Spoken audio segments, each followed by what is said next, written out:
Here on this channel, we regard Fight Club as one of the best movies ever made. The movie has a ton of iconic scenes, one of which is scene 29, entitled Operation Latte Thunder. This is the scene where Bob is shot and killed, and the scene which contains that famous line, His name is Robert Paulson. His name is Robert Paulson. But what's really going on in this scene? Why are all the members of Project Mayhem chanting? His name is Robert Paulson. And why is this scene so important? What's its meaning? Let's explore. To understand why the members were chanting, we need to first quickly understand the motives of Fight Club. Fight Club was not just an underground MMA club, but was a way for men to escape the sheepish consumer mentality of the modern world, to stop being parrots who are merely a copy of a copy. Fight Club was a way for men to become individuals again, to rediscover their masculinity, to become men again. It's no coincidence that one of the names of the narrator's support groups is Remaining Men Together. So why are the men chanting? Because it's in this iconic scene that the narrator realizes that Fight Club has created what it originally sought to abolish. This scene exemplifies how Fight Club, now Project Mayhem, has become a literal parroting society. His name is Robert Paulson. Another society of sheep. In a society which has dehumanized its members far worse than the capitalist consumerist society they so detest. And the men's chanting is simply an embodiment of this. Fight Club was originally created to restore humanity in people, and yet Project Mayhem has literally stripped its members of any humanity.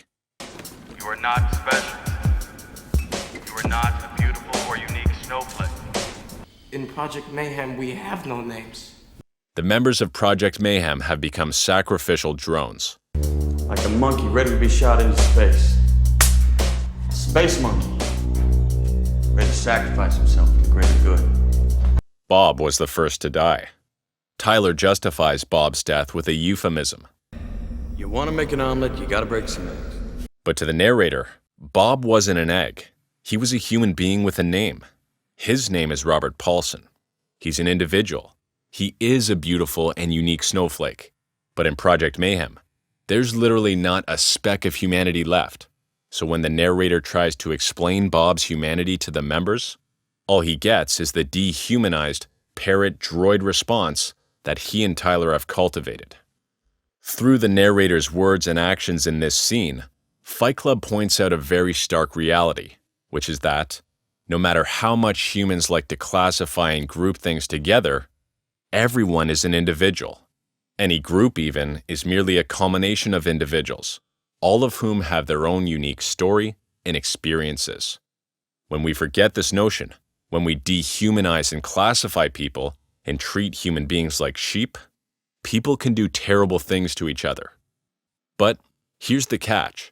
In this scene, the narrator's dwindling humanity prevails, and it shines through with what is perhaps the ultimate human trait: empathy. It's the narrator's empathy for Bob that snaps the narrator out of his psychosis. Thus, this scene marks a huge turning point in the movie. Firstly, because it's during this scene that a rift begins to form between the narrator and Tyler. Prior to this scene, the narrator reveres Tyler as a god, a messiah, someone with all the right answers. But Bob's death is when the narrator begins to realize that maybe Tyler's not always right. Of course, the narrator is Tyler, but it's only after this scene that the two are no longer mutually exclusive. It's also a turning point because this is the moment that the narrator realizes that he and Tyler have created a monster which has now gone far beyond their control. They're not even making up the rules anymore. It's a random member who pipes up and posits this new rule. In death, a member of Project Mayhem has a name. His name is Robert Paulson. When the narrator tries to stop them, Shut up! This is over with! it falls on deaf ears, and the chants continue to echo even more powerfully. I think an ideology that Fight Club is trying to highlight is that humans, to a large extent, are very susceptible to a sheep-like mentality and subject easily to things like manipulation, groupthink, and cult leaders or governments or religions And through these entities, people can be weaponized to do terrible things. Now, there's a lot going on in this scene, so let's recap and make sense of it all. The members of Fight Club are chanting to consecrate the notion that Fight Club has become what it sought to rid, a group of dehumanized, parroting sheep. The members are also chanting uncontrollably because Fight Club has become an uncontrollable monster, a monster which the narrator and Tyler can no longer control. Furthermore, human beings are prone to becoming groups of uncontrollable sheep. When we become uncontrollable sheep, the result is death, destruction, and mayhem. For peace to prevail, all human beings must be revered as individuals, as human beings. And it's only human empathy, like our narrators in this scene, that can save us from destruction and mayhem. Hey, thanks for watching. Your subscription and your comments below means the world, so please do share. Thanks again for tuning in, and we'll see you next time.